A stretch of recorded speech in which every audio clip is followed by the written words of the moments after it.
Good morning all of you. आज अपन बात करेंगे भारत के प्रमुख बंदरगाह एवं उनका महत्व। तो देखो, अपन का टॉपिक है भारत के प्रमुख बंदरगाह और अपन इसमें बात करेंगे भारत के प्रमुख बंदरगाह का महत्व क्या है। तो सबसे पहले अपन बात करता है बंदरगाह क्या होता है। यानी जो कोई भी मान लो देश है, अगर वो किसी समुद्री तट रेखा से मिलता है या उसकी सीमा समुद्री तट रेखा से लगती है, तो समुद्री तट रेखा व जलीय जो जल और स्थल का जो मिलन बिंदु होता है, वहाँ पे जो बंदरगाह बनाया जाता है, वहाँ पे कोई ऐसा स्थान बनाया जाता है जहाँ से यातायात या अपन कह सकते हैं सामान का आयात निर्यात किया जा सके। और वह स्थान जहाँ पे जहाज बड़े बड़े जहाज आके वहाँ रुकते हैं और सामान का आयात निर्यात करते हैं, उस स्थान को अपन क्या कहते हैं, बंदरगाह कहते हैं। ये बंदरगाह सबसे महत्वपूर्ण होते हैं क्योंकि बंदरगाह का महत्व क्या है। बंदरगाह का महत्व है कि बड़े लेवल पर यानी बड़े स्कोर पे यानी सामान का आयात निर्यात किया जाता है विदेशों से। और बंदरगाह सस्ते होते हैं। क्यों?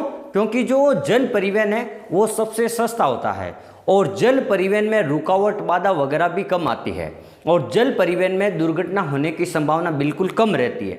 तो ये कई तरीकों से बंदरगाह है वो महत्वपूर्ण है क्योंकि यहाँ से अपन बंदरगाह के माध्यम से या जल परिवहन के माध्यम से अपन लंबी दूरी के लिए अगर किसी भी सामान का आयात निर्यात करना हो तो वो सबसे सस्ता पड़ता है और सबसे अच्छा है और प्रदूषण मुक्त है। ये भी आपको ध्यान रखना है, इससे प्रदूषण बहुत कम होता है। अब अपन बात करते हैं भारत के प्रमुख बंदरगाह। तो देखो, भारत के प्रमुख बंदरगाह 13 प्रमुख बंदरगाह है, तो ये चीज़ आपको ध्यान रखनी है। देखो, एक बंदरगाह है ओखा। ये देखो, ये क्षेत्र कौन सा है आपका, गुजरात। यहाँ पे एक बंदरगाह है ओखा और ये के यहाँ पे आपका पोरबंदर। और एक यहीं पे और बंदरगाह है आपका कांडला। मैं यहाँ लिख देता हूँ कांडला, गुजरात का। और ये शुष्क क्षेत्र का सबसे बड़ा जो बंदरगाह है कांडला, गुजरात का। ये राजस्थान के लिए या उत्तर भारत के लिए सबसे महत्वपूर्ण माना जाता है क्योंकि यहाँ से अधिकांश जो सामान है आयात निर्यात किया जाता है। तो 3 बंदरगाह हो गए गुजरात की, ओखा, कांडला और पोरबंदर मुख्य रूप से। एक बंदरगाह देखो बम्बई, ठीक है, एक बंदरगाह बम्बई जो सालसेट द्वीप पर अवस्थित है आपका बम्बई, उसी का एक नाम से बम्बई नाम से एक बंदरगाह है।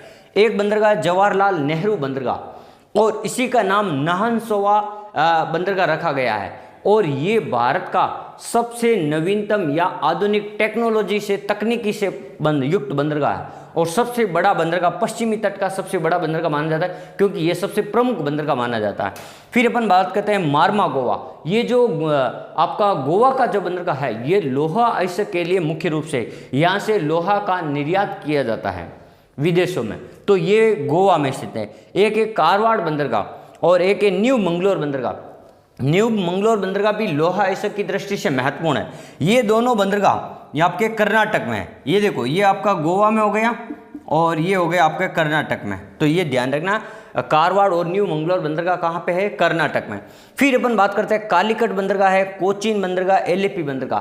तो आपको ध्यान रहे, ये जो कालीकट ये तट है, यहाँ पे जो बंदरगाह मुख्य रूप से कालीकट तट से जो अपन कह सकते हैं लौंग वगैरह जो मसाले होते हैं उनका व्यापार सर्वाधिक होता है। जो विदेशी लोग थे वो इसी बंदरगाह से आए थे, कालीकट बंदरगाह से भारत में एंट्री हुई थी क्योंकि यहाँ पे पुर्तगाली बस्तियाँ वगैरह थी, तो यहाँ कालीकट बंदरगाह इसलिए महत्वपूर्ण है।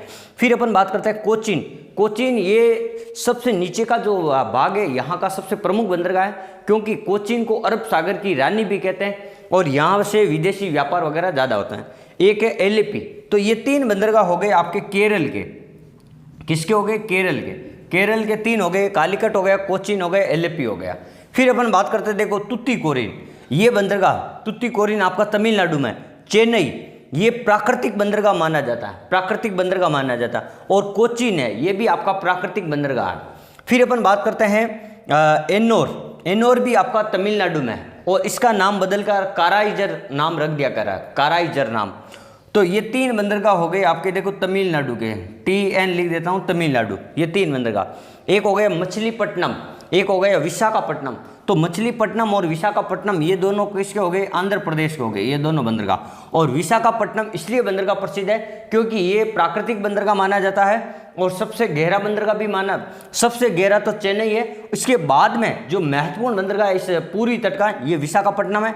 और ये माना जाता है ये थोड़ा सा अंदरूनी भाग में है, इसके सहारे एक डॉल्फिन नाम की चट्टान है, तो ये डॉल्फिन नाम की चट्टान के पीछे सुरक्षित ये बंदरगाह माना जाता है विशाखापट्टनम। फिर अब आता पारादीप बंदरगाह, एक आता है हल्दिया बंदरगाह। और पारादीप ये आपका उड़ीसा में आ जाएगा, उड़ीसा में। और हल्दिया, डायमंड हार्बर और कलकत्ता, ये 3 बंदरगाह है जो आपके पश्चिम बंगाल में है। ये तीनों बंदरगाह कहाँ है? आपके पश्चिम बंगाल में। और जो कलकत्ता है, यहाँ से जो सबसे अंग्रेजों का जो मेन स्थान था वो आपका पश्चिम बंगाल कलकत्ता था। तो ये जो सबसे पहला बंदरगाह है, सबसे प्रथम बंदरगाह है और सबसे पुराना बंदरगाह, प्राचीन बंदरगाह भी यही माना जाएगा।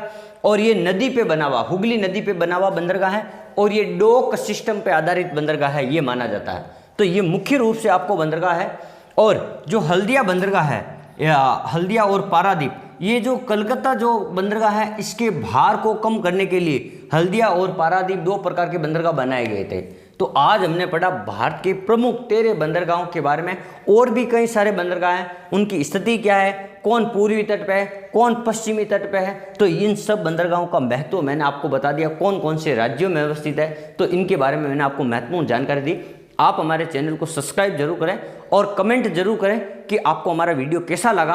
और कोई भी आपके पास में नवीन बंदरगाह की जानकारी है तो वो आप हमें सुझाव के रूप में ज़रूर उपलब्ध करवाएं। और जितना हो सके आप हमारी वीडियो को शेयर करें और आप हंसते रहें, मुस्कुराते रहें, अपनी पढ़ाई को निरंतर जारी रखें।